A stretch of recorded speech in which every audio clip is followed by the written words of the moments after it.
Okay, here we go. You ready? 5, 4.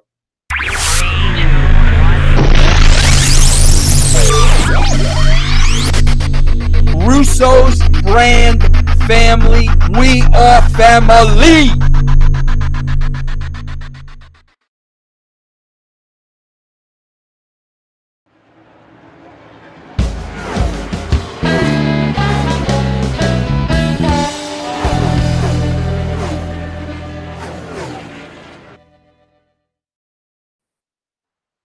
Well, hello, race fans, and welcome to this historic 1 year episode of In the Pits, only on Russo's Brand Family YouTube channel. I am your host, Big Josh J. Rock Hinkle, and yes, this is history for me because I've done this In the Pits for 1 year, people. I mean, nobody could say that they could do a podcast for a full year, but I have done it. I mean, last year, the first episode was on Vince Russo's YouTube channel. And I want to take this moment to thank everybody who helped contribute to this NASCAR podcast. To my good friend Ryan DiBiase, Root TV, who pitched the idea to Vince Russo and to Jeff Lane for this NASCAR podcast. I want to thank them personally from the bottom of my heart. I really appreciate that.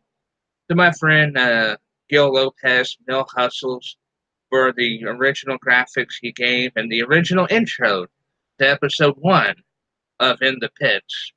I think it's still on Vince's YouTube channel under the playlist, I believe. I'm not too sure, but check it out if you get a chance. And then thank Bobby Lupo for the later graphics, and then thank Miss Chantel Air for the brand new intro. I love how she puts my face with Big Josh TV and with the racing going around. I love that intro. I just want to thank everybody who has contributed to In the Pits. I truly appreciate you all very much. And now I want to talk about the difference between last year's Firekeepers Casino 400 and this year's Firekeepers Casino 400. The big difference being this past Sunday's race was rained out, and it ended after the 2 stages of racing and was won by Clint Bowyer. Last year, Kyle Larson won the Michigan race, and he went on to win 3 straight Michigan races in a row, which is unheard of. But this year, it was a little more exciting than last year's race. It was just too predictable last year. No passing. It was different package underneath the cars and stuff. But this year's race, more passing, people getting aggressive. Ricky Stenhouse Jr., Austin Dillon went at it after the race ended under the rain. And it was just more excitement, more passing, and Clint Bowyer won the race. So, yeah, that the difference is just it was a rain-shortened race and more excitement, more passing, and that's what racing should be, people. And now let's go to the results. Clint Bowyer wins the rain-shortened race. Kevin Harvick was second. Kurt Busch was third. The first 1, 2, 3 for Stewart-Haas Racing. Kyle Busch was fourth. Paul Menard, a surprise fifth after he had a pit strategy, 2 tires stop, and he finishes in the top 5, rain shortened. 6th and 7th, Penske Racing. Brad Keselowski and Joey Logano. 8th place, Ryan Blaney. Basically, from 5th through 8th, it's like a Penske Racing finishing in that area because Paul Menard has an alliance with the Wood Brothers and Penske Racing. Interesting to see how that turns out the rest of the year. 9th place was Chase Elliott. the only Hendrick driver who's really trying to do something. I mean, Jimmy Johnson, Alex Bowman, and William Byron ain't doing nothing. They're not doing jack crap. And then finishing the top 10, Jamie McMurray, Eric Almirola, 11th. I mean, they can give Clint Boyer, Kevin Harvick, Kurt Busch great cars, but Eric Almirola can't do anything lately. But he needs to step up and be a little more aggressive, in my opinion. Then Danny Hamlin in 12th, William Byron 13th, Austin Dillon 14th, Eric Jones round out the top 15. It was just more of more aggressive driving this past Sunday. More aggressive. I like it. That's what the racing should be. More excitement, people taking chances. No, if you wreck, you wreck. And that's what the race was Sunday. It was a more exciting race. And now we'll read a few articles on NASCAR.com for you guys and gals out there. Let's see. Owen Larson, Kyle Larson's son, says, "My dad is going to win next time." Aw. It was so, that's cute. Uh-oh. Got cut off the video here. Hold on. Come on, don't play no video. Don't play no video. Oi, hey, Spencer Show would say. Okay, no video. Owen Larson says, "My dad's going to win next time." Oh, God. No, no, no. Oh, shut up, stupid videos. Okay. The Battle of the Dads. Clint Boyer's son, Cash. Really? You named your son Cash? Stole the internet video with him hollering and cheering following the number 14's victory at Michigan on Sunday, the second for the season for Stewart-Haas Racing Team. Okay, Allie Davidson of NASCAR.com. No disrespect to you, but that is the most weird way to talk about the race. Stole the internet video him hollering and cheering. Okay, moving on. Not to be outdone, Owen Larson, also known as Kyle Larson's son. Really? Oh my God. This talked a little smack of his own on to the Boyer clan. What?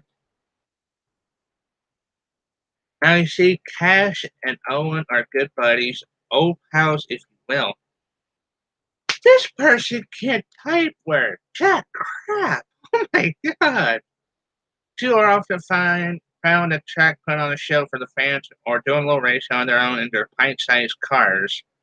The eldest Larson sibling checked in on the Boyer patronage after his epic win at Martinsville.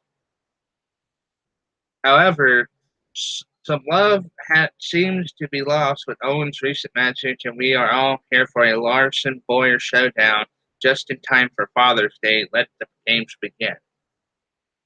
The grammar on this is so effed up. I'm sorry. I cannot speak for my perfect English. On Twitter, sometimes when I type, people bitch about, oh, my Twitter grammar is bad. But this person, you're working for NASCAR.com. You're typing up stuff that people can see, and you types hoot, hollering, and all that bullcrap. Okay, then. Moving on. Oy vey. I mean, oy vey, man. Let's see. Is there anything else? Playoff watch, post Michigan. Trying to figure out. Oh, Tony Stewart says more wins are coming for Clint Boyer. And yet you can't show support for Eric Almirola. Really? Okay, this is like a dumb article, but whose celebration is louder, Clint Boyer or her son Cash Boyer? Wow. Okay, moving on. I'm gonna give a little. This is a Big Josh J Rock rant right now about the Xfinity series. Let's see. You know, everybody's continuing to moan, bitch, and complain about how NASCAR is allowing these Cup regulars to drive in the Xfinity series. It's like the number two series in NASCAR. And I think let me go to the results for the Xfinity series race, and I'll give you guys an example. The race was won by Austin Dillon, a Cup regular. Second place, Xfinity Series regular Daniel Hemrick. That close. He's a young, talented driver in NASCAR trying to cut it in that series, and yet his teammate Austin Dillon, who's his dad Mike Dillon used to be struggling in the Busch series back in the 2000s, and now the only reason Austin Dillon's with Richard Childress Racing because his daddy married somebody in the Childress family. I'm looking at the rest of the results. Cole Custer, third, another regular. Ryan Reed, another regular. And then Paul Menard, fifth, a Cup regular. Kyle Busch, sixth, Cup regular. Tyler Reddick, seventh. And my computer is farting right now. Oh, God. Here we go. But again, this is what I have to say real quick before I end the show with a farting computer. The cooling fan of my computer acting up. To me, the Xfinity Series guys need to step up their game. They need to beat these Cup regulars. And to me, if that can't happen, then NASCAR needs to get rid of these Cup guys, put them back in the Cup Series, and give them just a 5-race limit so they can race someplace else. Give these young guys the spotlight that they richly deserve NASCAR. You know, Jeremy Grubb bring up a good point on Twitter. Shout out to him and check out his Generating Heat podcast if you get a chance. To me, if your NASCAR is like the sponsorship and the money that brings in the Cup guys to Xfinity Series. He brings up a great point on Twitter the other day. But at the end of the day, these Cup guys are taking away the young drivers' talent, taking away their opportunity to have the spotlight. And that, to me, has been wrong in the Xfinity Series for the last several years. But it is what it is. It goes back to the early 90s, late 90s, when Mark Martin used to dominate the NASCAR Busch Grand National Series. He won so many damn races, people got pissed off about that. Dale Earnhardt, he won so many Busch Series races in the early 90s. He dominated. Nobody got pissed off that the Intimidator that won that races in the Busch Series. I mean, so many Cup guys have won in the number 2 series in NASCAR that it's time for NASCAR to literally take a change and a different pace in how they conduct the sport. And they need to do it pretty damn soon. 2019 season starts. Well, I'll go ahead and end this podcast just to thank everybody who's tuned in for the past year. I apologize for my PC cooling fan acting up. You know, you stupid piece of bleep for messing up my podcast back computer. But I really thank everybody again from Vince Russo, Jeff Lane, Brian DiBiase, Bill Hustle, Gil Lopez, Bobby Lupo, and Miss Chantel Air. Thank you. And I appreciate everybody that tuned in for this podcast. I am Big Josh J. Rock Hinkle. Next week, I will do another race review. Unfortunately, I cannot make it to Bristol for the NHRA drive race. Unfortunately, my dad's health has prevented that to happen. But I'm going to try to go to Bristol in August again. So hopefully something will happen. Something good will happen this year. Fingers crossed. Everybody out there, have a great day, night, evening, or whenever you're watching this podcast. And I'll catch y'all at the races, everybody. Victory lap pose of a big veto pose. Deuces. 1 year anniversary.